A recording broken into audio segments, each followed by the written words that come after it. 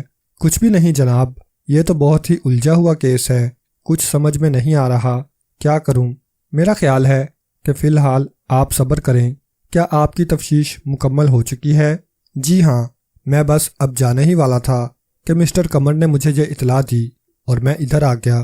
اچھا، تو اب آپ جائیں۔ شکریہ، انسپکٹر نے اٹھتے ہوئے کہا، اور پھر اچانک ٹھٹک کر رک گیا۔ اس کا ہاتھ پتلون کی جیب میں تھا۔ عمران نے اس کے چہرے پر حیرت کے آثار دیکھے۔ کیا بات ہے؟ فیاض بولا۔ جواب دینے کی بجائے انسپکٹر نے اپنا ہاتھ پتلون کی جیب سے نکالا جس میں ایک لفافہ تھا۔ پھر وہ بڑبڑایا، یہ لفافہ میری جیب میں کہاں سے آ گیا؟ دکھانا۔ عمران نے ہاتھ آگے بڑھایا۔ انسپکٹر نے لفافہ اسے دے دیا۔ عمران نے اسے ایک طرف سے چاک کر کے اندر رکھا ہوا کاغذ نکال لیا۔ کاغذ کی تحریر ٹائپ میں تھی۔ لکھا تھا، انسپکٹر، میں کھل کر سامنے نہیں آنا چاہتا، اس لیے اس خط کے ذریعے ایک سنسنی خیز انکشاف کرنا چاہتا ہوں۔ میرا دعویٰ ہے کہ کوئی پراسرار ہستی کسی پراسرار ذریعے سے مسٹر زیدی کو ختم کرنا چاہتی ہے۔ میں نے محسوس کیا ہے کہ کوئی عجیب و غریب زہر آہستہ آہستہ مسٹر زیدی کے سسٹم پر اثر انداز ہوتا جا رہا ہے۔ میں 3-4 دن سے اس کوشش میں لگا ہوا تھا کہ اس پراسرار ہستی کا پتہ لگا لوں، لیکن اب تک مجھے کامیابی نصیب نہیں ہو سکی۔ اس لیے اب میں نے یہی مناسب سمجھا کہ پولیس کو بھی اس ہونے والے قتل سے باخبر کر دوں۔ اب یہ آپ کا کام ہے کہ مجرم کو گرفتار کریں۔ خط عمران نے بلند آواز میں پڑھا تھا، اور پھر وہ ایک ٹھنڈی سانس لے کر فیاض کی طرف دیکھنے لگا جو حیرت سے منہ پھاڑے بیٹھا ہوا تھا۔ تم جا سکتے ہو انسپکٹر، عمران نے کہا۔ اگر ہم نے یہ کیس حل کر لیا تو اس کا سہرا تمہارے ہی سر باندھیں گے۔ اوہ شکریہ جناب، انسپکٹر خوش ہو گیا۔ بس اب تم جاؤ، عمران نے ہاتھ ہلا کر کہا۔ انسپکٹر نے انہیں سلوٹ کیا اور وہاں سے چلا گیا۔ فیاض کی وجہ سے شاید اس نے عمران کو بھی کوئی بڑا افسر سمجھا تھا۔ اس کے جانے کے بعد فیاض نے کہا، یہ تو بڑا لمبا کیس بن گیا، الجھتا ہی جا رہا ہے۔ عمران کچھ سوچنے لگا۔ اس نے کوئی جواب نہ دیا۔ تمہارے خیال میں یہ خط لکھنے والا کون ہو سکتا ہے؟ فیاض کچھ دیر بعد بولا۔ عمران نے چونک کر اس کی طرف دیکھا اور پھر کہا، تم بتاؤ کہ تمہارے خیال میں کون ہو سکتا ہے؟ میں کیا بتا سکتا ہوں؟ فیاض نے کہا۔ پھر میرے پاس کیا جادو ہے؟ عمران نے جھنجھلا کر کہا۔ فیاض خاموش ہو گیا، لیکن چہرے پر ناگواری تھی۔ کچھ دیر عمران خاموشی سے بیٹھا، کچھ سوچتا رہا، اور پھر اٹھ کھڑا ہوا۔ فیاض سے اس نے کچھ نہیں کہا۔ باہر آ کر اس نے زیدی کے کمرے کا رخ کیا۔ راہداری ہی میں اسے ڈاکٹر شارب مل گیا۔ ہیلو پرنس، کہاں چل دیے؟ ڈاکٹر، میں مسٹر زیدی سے ملنا چاہتا ہوں۔ کیوں؟ آپ کو معلوم ہے کہ میں یہاں کیوں آیا تھا؟ جی ہاں، معلوم ہے۔ تب تو آپ کو مجھ سے یہ نہ پوچھنا چاہیے تھا کہ میں مسٹر زیدی سے کیوں ملنا چاہتا ہوں۔ لیکن پرنس، مسٹر زیدی کی حالت فی الحال ایسی نہیں ہے کہ وہ کتوں کے متعلق تبادلہ خیالات کر سکیں، لیکن میں کل تک واپس چلا جانا چاہتا ہوں۔ اچھا، ڈاکٹر نے کچھ سوچتے ہوئے کہا، تو آپ ایسا کریں کہ ان سے شام کو مل لیں۔ دراصل میں نے آج انہیں مارفیا کا انجیکشن دیا ہے۔ کیوں؟ کیا انہیں نیند نہیں آتی؟ آتی ہے، لیکن میں چاہتا ہوں کہ آج وہ دن ہی میں سو لیں، رات کو نہ سوئیں۔ کیوں؟ عمران نے حیرت سے کہا۔ میں ایک ڈاکٹر ہوں اور ایک مریض کے متعلق جو فیصلہ کرتا ہوں سوچ سمجھ کر کرتا ہوں، ڈاکٹر شارب نے خشک لہجے میں کہا۔ اچھا ڈاکٹر، عمران نے ٹھنڈی سانس لے کر کہا، میں شام ہی کو مل لوں گا۔ شکریہ۔ ڈاکٹر شارب کا لہجہ اب بھی خشک تھا۔ شام کو عمران زیدی سے مل سکا تھا۔ یہ ایک 50-55 سالہ آدمی تھا، لیکن اس کی صحت زیادہ بری نہیں تھی۔ آنکھوں کی پیلاہٹ اسے یرقان کا مریض ثابت کر رہی تھی۔ تشریف رکھیے، اس نے اپنے بستر کے قریب رکھی ہوئی ایک کرسی کی طرف اشارہ کرتے ہوئے کہا۔ مجھے کل فاخرہ سے آپ کے متعلق معلوم ہو گیا تھا۔ عمران نے کرسی پر بیٹھتے ہوئے سارے کمرے کا جائزہ لیا۔ کمرے میں صرف ایک کھڑکی تھی جو اس وقت بھی بند نظر آئی، اس میں سلاخیں بھی لگی ہوئی تھیں۔ زیدی کے بستر کے سرہانے ایک تپائی رکھی تھی جس پر دواؤں کی چند شیشیاں رکھی ہوئی تھیں۔ بستر کی داہنی سمت جدھر عمران بیٹھا تھا 2 کرسیاں رکھی ہوئی تھیں۔ اس کے علاوہ کمرے میں کوئی سامان نہیں تھا۔ آپ مجھ سے کتوں کے سلسلے میں ملنا چاہتے تھے؟ زیدی پھر بولا۔ جی ہاں، عمران نے کہا۔ دراصل ہم آج کل کتوں کی نئی نسلیں پیدا کرنے کی کوشش کر رہے ہیں۔ آپ کے پاس کون کون سے کتے ہیں؟ بے شمار نسلیں ہیں پرنس، زیدی نے بڑے فخریہ انداز میں کہا۔ بلو ڈنگو، اسپینسل، ایشین، بل ڈاگ۔ کیا آپ کے پاس لینڈی ڈاگ بھی ہے؟ عمران نے اس کی بات کاٹتے ہوئے سنجیدگی سے کہا۔ لینڈی ڈاگ؟ زیدی نے حیرت سے دہرایا۔ جی ہاں، یہ ہمارے یہاں کی ایک خاص نسل ہے جسے کتوں کی دنیا میں ایک خاص مقام حاصل ہے۔ دوسری نسلوں کے کتے اس نسل کی بہت عزت کرتے ہیں۔ اس نسل کی ایک خصوصیت یہ بھی ہے کہ یہ برتھ کنٹرول کی سخت مخالف ہے۔ یہی وجہ ہے کہ اسے دنیا میں اچھی طرح پھلنے پھولنے کا موقع مل رہا ہے۔ ہماری یہاں کی ایک گلی میں کم از کم آدھی درجن لینڈی ڈاگ پالے جاتے ہیں، اور میں آج کل اسی نسل پر ریسرچ کر رہا ہوں۔ عمران کی بکواس جاری تھی اور زیدی حیرت سے منہ پھاڑے اس کی طرف دیکھتا رہا۔ عمران کہہ رہا تھا، اس نسل میں ایک خاص بات یہ بھی ہے کہ یہ چوروں کو پکڑتی بہت کم ہے اور بھونکتی زیادہ ہے، یعنی یہ نسل جیتا جاگتا نمونہ ہے اس ضرب المثل کا کہ جو گرجتے ہیں وہ برستے نہیں۔ میں اس بات کی تحقیق کر رہا ہوں کہ آپ نہ جانے کیا کہہ رہے ہیں۔ زیدی نے برا سا منہ بنا کر کہا۔ ہائے، تو کیا میں نے کچھ غلط کہا ہے؟ عمران نے منہ پھاڑ کر کہا۔ میری سمجھ میں نہیں آتا کہ آپ کیسے کتوں کے شوقین ہیں۔ میں کتوں کا نہیں بلکہ کتوں پر ریسرچ کرنے کا شوقین ہوں، عمران نے کہا۔ خود کتے نہیں پالتا، اماں بھی کہا کرتی تھیں کہ جس گھر میں کتے کا ایک روواں گر جاتا ہے وہاں فرشتے نہیں آتے۔ میرا خیال ہے کہ آپ میرا اور اپنا وقت برباد کر رہے ہیں، زیدی نے برا سا منہ بناتے ہوئے کہا۔ فکر نہ کیجیے، عمران نے لاپرواہی سے کہا۔ میرے پاس فالتو وقت بہت ہے، اگر تھوڑا بہت برباد ہو جائے تو کوئی فرق نہ پڑے گا، لیکن میرے پاس فالتو وقت نہیں ہے۔ اوہ، یہ تو پھر غور طلب مسئلہ ہے، عمران نے تشویشناک انداز میں کہا، اور پھر اس طرح خاموش ہو گیا جیسے کچھ سوچنے لگا ہو۔ پھر اچانک بولا، اچھا تو پھر ہم کسی دوسرے موضوع پر گفتگو کریں گے، کیا خیال ہے؟ کیجیے صاحب، زیدی نے اکتائے ہوئے لہجے میں کہا۔ آپ کب سے بیمار ہیں؟ تقریباً 12 دن سے۔ علاج یہی ڈاکٹر شارب کر رہے ہیں؟ جی ہاں، شروع سے یہ علاج کر رہے ہیں؟ جی نہیں، یہ تو ابھی 6-7 دن ہوئے یہاں آئے ہیں۔ پہلے کس کا علاج تھا؟ کسی کا بھی نہیں۔ دراصل اس بیماری کی ابتدا ایک ہلکے سے بخار سے ہوئی تھی۔ میں ایسی معمولی بیماریوں کے علاج کا قائل نہیں، اس لیے نظر انداز کرتا رہا، لیکن 4-5 دن بعد اس بخار نے تیزی اختیار کر لی، اور پھر میں علاج کرانے کے متعلق سوچ ہی رہا تھا کہ یہ ڈاکٹر شارب آ گئے، یہ میرے دوست ہیں، بس پھر یہی میرا علاج کرنے لگے۔ مگر کل سے میں بالکل ٹھیک ہوں، بس کبھی کبھی سینے میں ہلکا سا درد ہونے لگتا ہے۔ کبھی آپ شکار بھی کھیلتے ہیں؟ اچانک عمران نے موضوع بدل دیا۔ اکثر اتفاق ہوا ہے، میں بھی سوچ رہا ہوں کہ کسی دن دوستوں کے ساتھ شکار پر جاؤں، لیکن چونکہ درندوں کا لقمہ بن جانے کا اندیشہ رہتا ہے، اس لیے سوچ رہا ہوں کہ لکی لائف انشورنس سے اپنا بیمہ کرا لوں۔ آخری جملہ کہتے ہوئے عمران نے اپنی نظریں زیدی کے چہرے پر گاڑ دی تھیں، لیکن اسے اپنے مقصد میں کامیابی نہ ہو سکی۔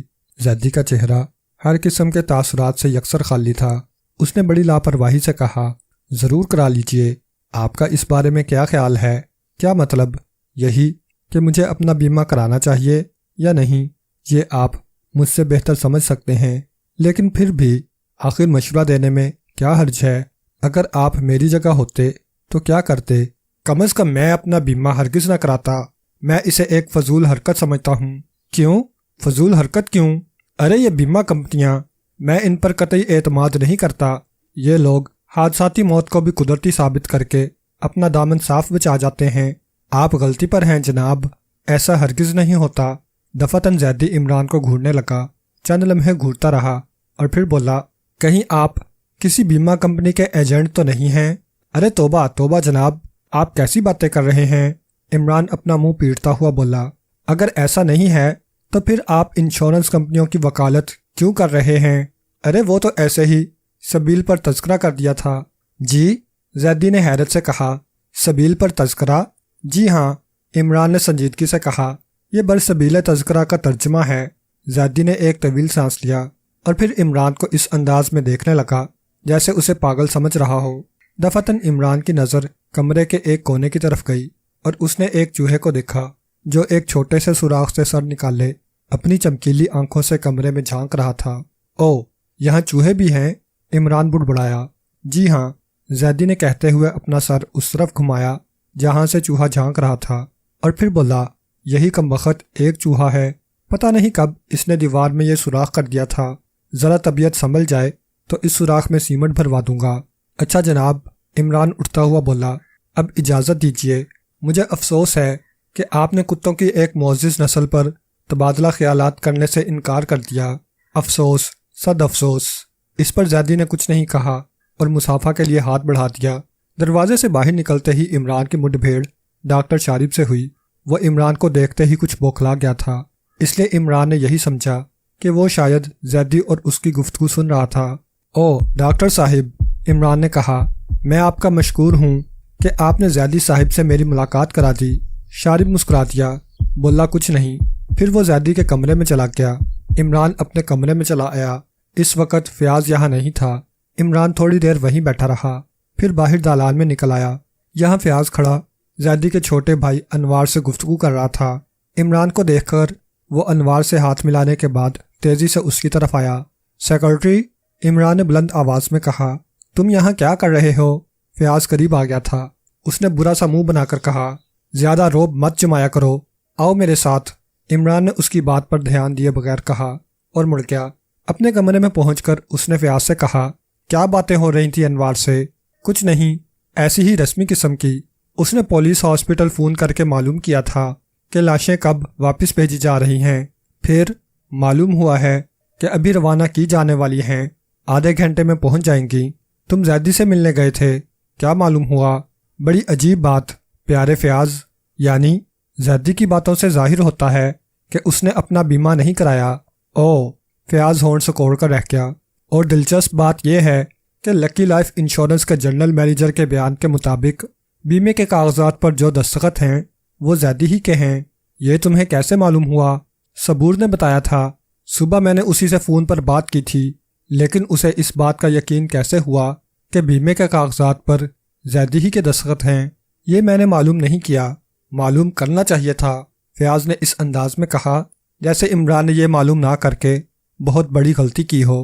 عمران نے اسے گھور کر دیکھا لیکن بولا کچھ نہیں۔ پھر وہ رات کافی دیر تک جاگتے گزری۔ طاہرہ اور ملازمہ کی لاشیں مل گئی تھیں، ان کے کفن دفن میں کافی سے زیادہ وقت لگ گیا تھا، تقریباً رات کے 2 بجے واپسی ہو سکی۔ فیاض اور عمران بھی جنازے کے ساتھ گئے تھے۔ سوتے وقت عمران نے فیاض سے کہا، شاید یہ کیس جلد ختم نہ ہو سکے۔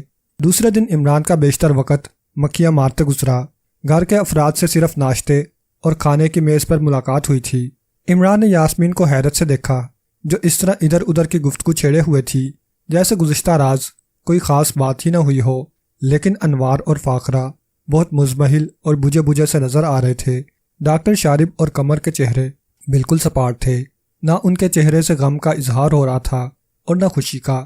دوپہر کے کھانے کے بعد انوار نے کفایتاً عمران سے کہا کہ اب وہ وہاں سے چلا جائے کیونکہ اس کا مقصد پورا ہو چکا ہے، یعنی زیدی سے ملاقات، اور عمران نے بھی باتوں باتوں میں یہ ظاہر کر دیا تھا کہ وہ کل دوپہر تک وہاں سے چلا جائے گا۔ یہ چیز عمران کے لیے حیرت انگیز تھی کہ زیدی کو اب تک ان حادثات کا علم نہ ہو سکا تھا، اور اس بات کی کوشش ڈاکٹر شارب نے ہی کی تھی۔ رات کا کھانا کھانے کے بعد عمران اپنے کمرے میں چلا آیا۔ فیاض اپنے کمرے میں چلا گیا تھا۔ بستر پر لیٹ کر عمران نے آنکھیں بند کر لیں، مگر وہ سونا نہیں چاہتا تھا۔ آج کی رات اسے بہت کچھ کرنا تھا۔ اگر آج کی رات بھی نکل جاتی تو پھر اسے کافی دشواریوں کا سامنا کرنا پڑتا، کیونکہ اسے کل دوپہر تک یہاں سے چلا جانا تھا۔ پھر ایسی صورت میں اسے کافی دشواریاں اٹھانا پڑتیں۔ آنکھیں بند کر کے وہ کیس کا از سر نو جائزہ لینے لگا۔ لکی لائف انشورنس کمپنی کے جنرل مینیجر کے بیان کے مطابق زیدی نے اپنا 5 لاکھ کا بیمہ کرایا تھا، مگر وہ کسی زہریلے مادے کی وجہ سے مر جاتا تو کمپنی کو 5 لاکھ روپے کی رقم اس کی بیوی یاسمین کو دینا پڑتی، کیونکہ پالیسی اسی کے نام تھی۔ لیکن اگر یاسمین بھی مر جاتی تو اس رقم کا مالک فاخرہ اور طاہرہ کو قرار دیا جاتا۔ یہ بات مشکوک تھی کہ بیمے کے سلسلے میں زیدی خود سامنے نہیں آیا۔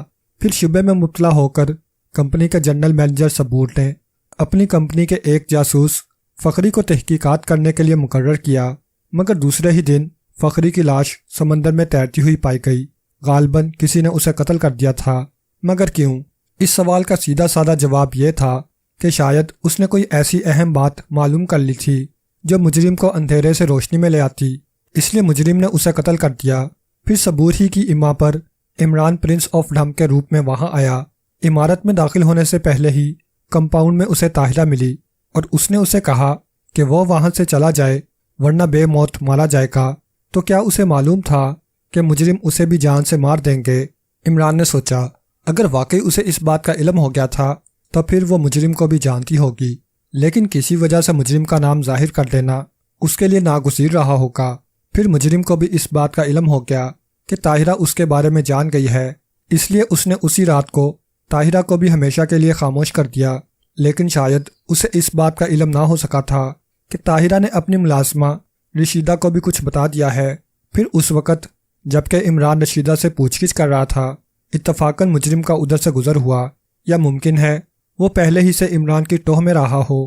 بہرحال اس نے عمران اور رشیدہ کو گفتگو کرتے سنا اور رشیدہ کو بھی قتل کر دیا تاکہ عمران کو اس سے کچھ معلوم نہ ہو سکے۔ مگر یہاں عمران کو اپنے اس خیال میں جھول نظر آیا، اگر مجرم پہلے ہی سے رشیدہ کو قتل کرنے کا ارادہ نہیں رکھتا تھا تو اس کے پاس خنجر کہاں سے آ گیا؟ خنجر کی موجودگی تو اس بات کو ظاہر کرتی تھی کہ قاتل کچن کی طرف آیا ہی اس لیے تھا کہ رشیدہ کو خاموش کر دے۔ مگر عمران نے سوچا یہ بھی تو ہو سکتا ہے کہ قاتل نے عمران اور رشیدہ کی شروع کی گفتگو سنی اور پھر بعد میں خنجر لے کر آیا ہو۔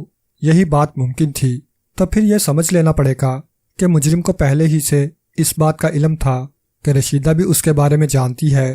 لیکن اگر اسے اس بات کا علم تھا تو اس نے رشیدہ کو پہلے ہی کیوں نہ ختم کر دیا؟ ان تمام باتوں کا جائزہ لینے کے بعد عمران مقصد جرم کے متعلق سوچنے لگا، آخر ان جرائم سے مجرم کا مقصد کیا ہو سکتا ہے؟ لیکن مقصد کچھ بھی سمجھ میں نہ آ سکا۔ پھر عمران کو اس آدمی کا خیال آیا جس نے گمنام خط کے ذریعے اس بات کا اظہار کیا تھا کہ زیدی کو آہستہ آہستہ زہر دیا جا رہا ہے۔ آخر وہ خط بھیجنے والا کون ہو سکتا ہے؟ یہی سب کچھ سوچتے سوچتے عمران دفعتاً چونک پڑا۔ دور کسی گھڑیال نے اپنی باروب آواز کے ساتھ 1 بجنے کا اعلان کیا تھا۔ عمران نے بستر چھوڑ دیا، اپنا چھوٹا سا اٹیچی کیس کھول کر اس میں سے 2 ریوالور اور 2 سیاہ نقاب نکالے اور کمرے سے باہر آ گیا۔ راہداری بالکل تاریک تھی۔ وہ دبے قدموں چلتا ہوا فیاض کے کمرے کے سامنے پہنچا اور آہستہ سے دستک دی۔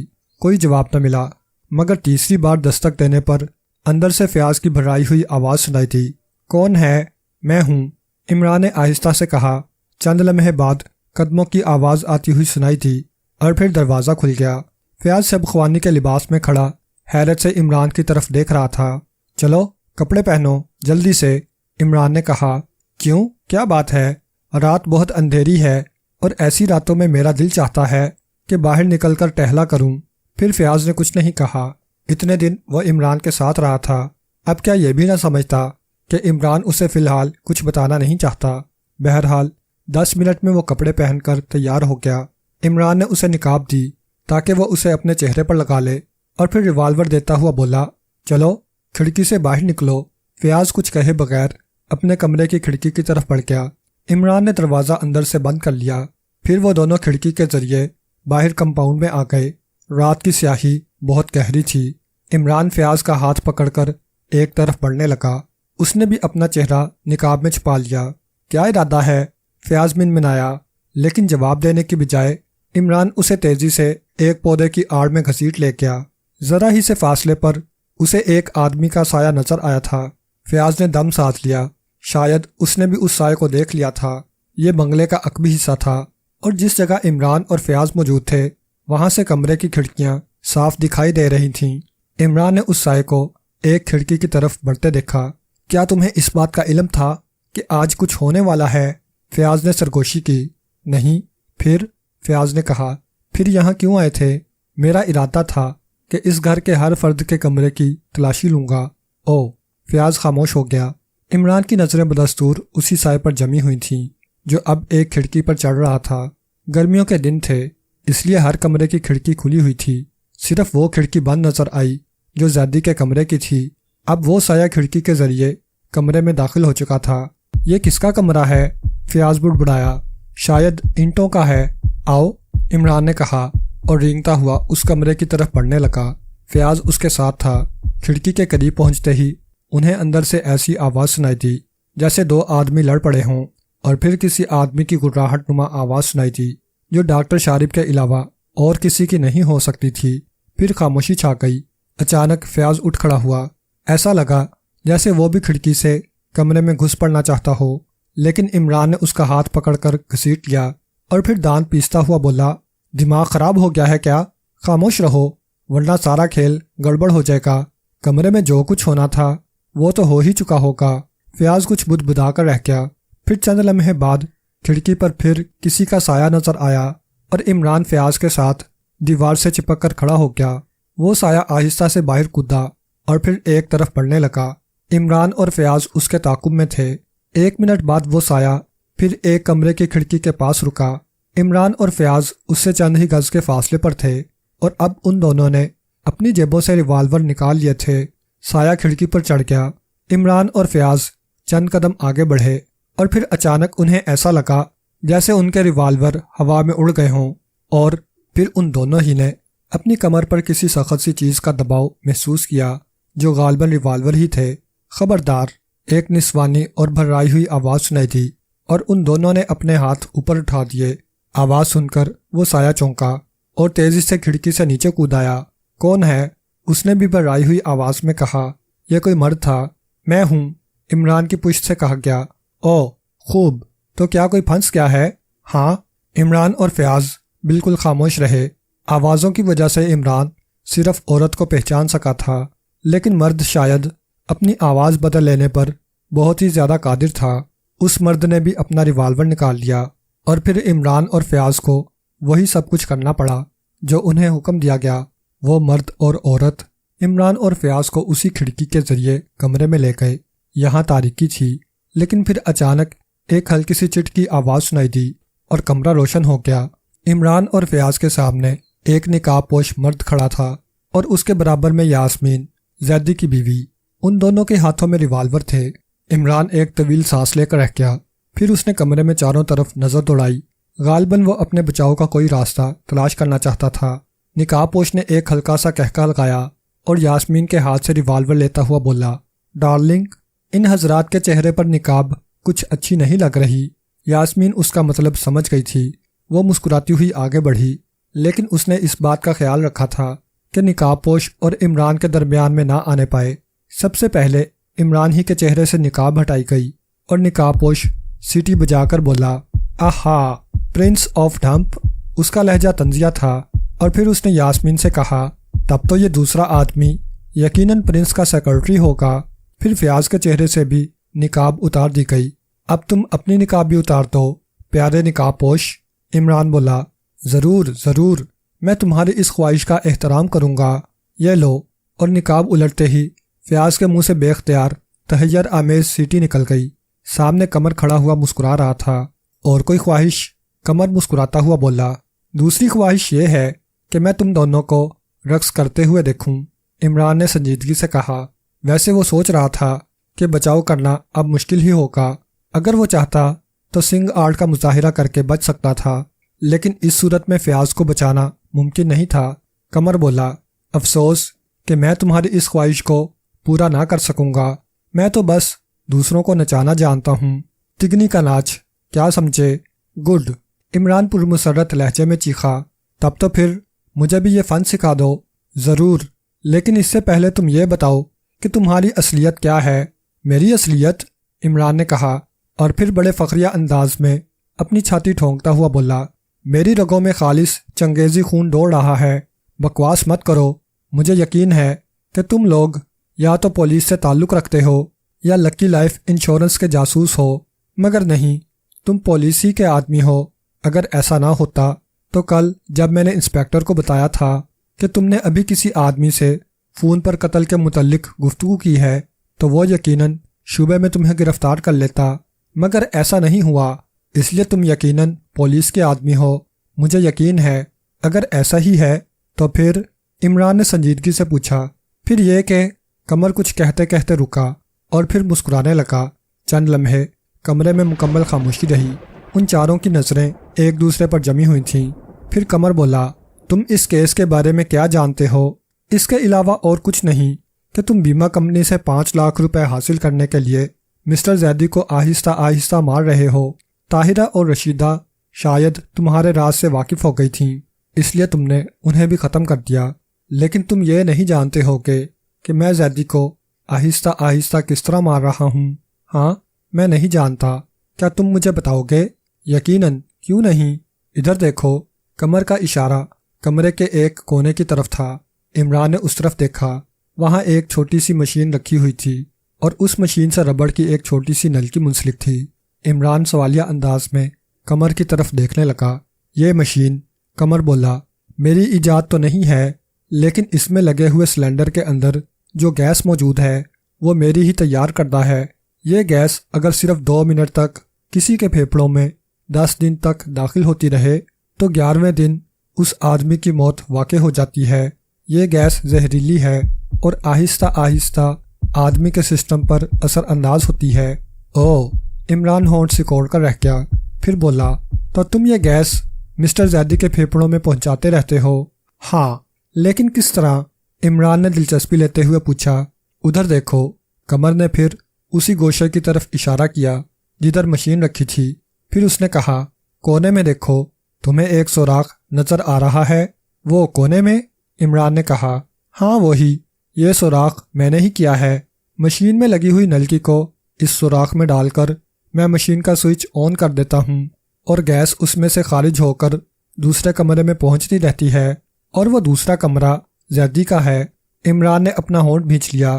اسے فوراً یاد آ گیا تھا کہ گزشتہ روز جب وہ زیدی سے گفتگو کرنے گیا تھا تو اس نے اس کے کمرے کے ایک کونے میں سوراخ سے ایک چوہے کو جھانکتے دیکھا تھا۔ پھر اس نے زیدی کی توجہ بھی اس طرف مبذول کرائی تھی اور زیدی نے کہا تھا کہ وہ سوراخ چوہے نے کیا ہے، لیکن حقیقت اب سامنے آئی تھی۔ وہ سوراخ قمر نے اپنا مقصد پورا کرنے کے لیے کیا تھا۔ عمران ٹھنڈی سانس لے کر رہ گیا۔ قمر کہتا رہا، اور اس طرح یہ گیس میں زیدی کے پھیپھڑوں تک پہنچاتا تھا، لیکن ابھی میں نے یہ عمل 5-6 دن ہی کیا تھا کہ یہ کمبخت ڈاکٹر شارب یہاں آ گیا۔ وہ زیدی کا علاج کرنے لگا۔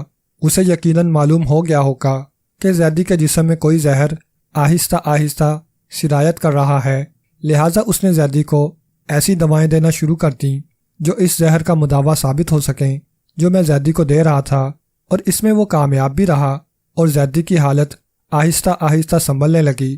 پھر علاج کے علاوہ ڈاکٹر شارب نے سراغ رسانی بھی شروع کر دی۔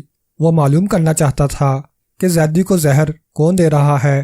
اس نے زیدی کے کمرے کی کھڑکی بند کروا دی تاکہ اس کے ذریعے کوئی اندر داخل نہ ہو سکے، اور دروازے کی وہ خود نگرانی کرتا تھا۔ کسی کو بھی اکیلے میں زیدی سے ملنے نہیں دیتا تھا اور رات کو زیدی کے کمرے کو مقفل کر دیتا تھا۔ خیر، مجھے ان تمام باتوں کی پرواہ نہیں تھی۔ ان تمام باتوں سے میرے کام میں کسی قسم کی بھی دشواری پیش نہیں آ سکتی تھی۔ میں بہرحال اپنا کام کر گزرتا، بس مجھے اپنے پروگرام میں تھوڑی سی تبدیلی کرنا پڑی، یعنی میں زیدی کو روزانہ 2 منٹ کا ڈوز دیتا تھا، اس کی مقدار بڑھا دی جاتی، یعنی 2 منٹ کی بجائے 4 منٹ۔ اس طرح دنیا کی کوئی بھی دوا اس زہر کا توڑ نہیں کر سکتی، لیکن پھر پرسوں سے ڈاکٹر شارب نے اپنی ایک نئی ترکیب لڑائی۔ دن میں اس نے زیدی کو مارفیا کا انجیکشن دے دیا تاکہ وہ دن میں سوتا رہے لیکن رات جاگتے ہوئے گزرے۔ یہ چیز میرے خلاف تھی کیونکہ جاگتے میں زیدی کو اس گیس کا احساس ہو جاتا جبکہ سوتے میں اسے پتہ بھی نہ چلتا کہ کیا ہو گیا۔ اب میرے لیے اس کے سوا کوئی چارہ نہ تھا کہ میں ڈاکٹر شارب کو ختم کر دوں۔ چنانچہ آج رات وہ خاموش ہو گیا۔ او عمران اس کی بات کاٹتا ہوا بولا، تو ابھی تھوڑی دیر پہلے تم شارب ہی کے کمرے میں گئے تھے؟ ہاں، قمر نے مسکراتے ہوئے کہا، میں نے اپنی راہ میں آنے والے کانٹے کو صاف کر دیا ہے۔ عمران نے پھر ایک طویل سانس لی۔ وہ سوچ رہا تھا کہ پولیس انسپیکٹر کی جیب تک خط پہنچانے والا آدمی یقیناً شارب ہی ہوگا۔ ڈارلنگ، دفاتن، یاسمین نے کمرے کے شانے پر ہاتھ رکھتے ہوئے کہا، تم آخر اتنی دیر کیوں کر رہے ہو؟ دیر؟ قمر مسکرایا اور پھر اس نے اپنے دونوں ریوالور یاسمین کے ہاتھوں میں دیتے ہوئے کہا، ذرا ان لوگوں کو اپنی زد میں رکھو۔ یاسمین نے ریوالور لے کر عمران اور فیاض کی طرف تان دیے۔ فیاض بالکل خاموش رہا۔ قمر نے آگے بڑھ کر ایک طرف کی دیوار میں لگی ہوئی الماری کھولی اور اس میں سے ایک شیشی نکال کر میز پر رکھ دی۔ شیشی میں سفید رنگ کی کوئی سیال شے تھی۔ پھر قمر نے انجیکشن لگانے کی ایک سرنج نکالی اور اس میں وہ سیال شے بھرنے لگا۔ عمران اس کی طرف غور سے دیکھ رہا تھا۔ ڈرو مت، قمر مسکراتا ہوا بولا، یہ زہر نہیں ہے۔ عمران لاپرواہی سے اپنے شانوں کو جنبش دے کر رہ گیا۔ فیاض کا چہرہ سفید پڑ گیا تھا۔ سرنج میں وہ سیال شے بھرتے ہوئے قمر سوچ رہا تھا، بس ایک ایک انجیکشن اس دوا کا اور پھر یہ دونوں میرے قبضے میں ہوں گے۔ میں ان سے جو کچھ کہوں گا اس پر عمل کریں گے اور پھر ان کی موت بھی بیمہ کمپنی کے اس جاسوس کی سی ہوگی جس کی لاش پولیس کو سمندر میں تیرتی نظر آئی تھی۔ لوگ یہی سمجھیں گے کہ ان دونوں نے خودکشی کر لی۔ سرنج میں وہ سیال شے بھر کر قمر نے سوئی کو روئی سے صاف کیا اور پھر عمران کی طرف بڑھتا ہوا بولا، یہ بے ہوشی کی دوا ہے، تم چند گھنٹے کے لیے بے ہوش ہو جاؤ گے۔ اس عرصے میں اپنا کچھ کام کر لوں گا اور اس کے بعد تمہیں ہوش میں لا کر تمہاری قسمت کا فیصلہ کر دیا جائے گا۔ فیاض ہنکارا بھر کر رہ گیا۔ اوہو، تم تو شاید ڈر رہے ہو، قمر نے ہنس کر کہا۔ عمران نے برا سا منہ بنایا اور پھر بولا، میں نہیں جانتا خوف کس چڑیا کا نام ہے، اس چڑیا کا جس کی وجہ سے تمہارے نام نہاد سیکرٹری کا چہرہ سفید پڑ گیا ہے۔ عمران لاپرواہی سے اپنے شانوں کو جنبش دے کر رہ گیا۔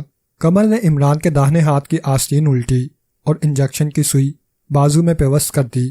عمران کے بعد فیاض کو بھی انجیکشن دیا گیا اور پھر قمر یاسمین کے پاس جا کر کھڑا ہو گیا۔ وہ بڑے غور سے عمران کی طرف دیکھ رہا تھا۔ عمران اور فیاض نے چند لمحے بعد کھڑے کھڑے اونگنا شروع کر دیا، لیکن پھر چند ہی لمحے بعد وہ دونوں بالکل ٹھیک ہو گئے۔ قمر نے ہلکا سا کہکا لگایا اور یاسمین اسے حیرت سے دیکھنے لگی۔ کیا بات ہے؟ اس نے کہا۔ ڈیئر یاسی، قمر فخریہ سی مسکراہٹ کے ساتھ بولا، اب یہ دونوں میرے غلام ہو چکے ہیں۔ میں ان سے جو کچھ کہوں گا یہ وہی کریں گے۔ اس دوا نے جس کا انجیکشن میں نے انہیں دیا ہے یہ خود میری ایجاد ہے۔ اس کی خاصیت یہ ہے کہ یہ آدمی کے جسم میں داخل ہونے کے بعد اس کی قوت ارادی کو بالکل ہی ختم کر دیتی ہے۔ اب میں انہیں جو حکم دوں گا یہ بجا لائیں گے کیونکہ ان کی قوت ارادی تو ختم ہو چکی ہے۔ او، یاسمین متحیرانہ انداز میں ہونٹ سکوڑ کر رہ گئی۔ فیاض اور عمران قطعی خاموش کھڑے تھے اور خالی خالی نظروں سے ان دونوں کی طرف دیکھ رہے تھے۔ قمر بولا، میں نے سائنس میں گریجویشن کیا ہے یاسمین، اب کیا اس سے کچھ فائدہ بھی نہ اٹھاؤں؟ یاسمین خاموش رہی اور قمر پھر بولا، اب تم یہاں ٹھہرو، میں ابھی آتا ہوں۔ یاسمین نے سر ہلا دیا۔ میرے ساتھ آؤ، قمر نے تحکمانہ لہجے میں عمران اور فیاض سے کہا اور کھڑکی کی طرف مڑ گیا۔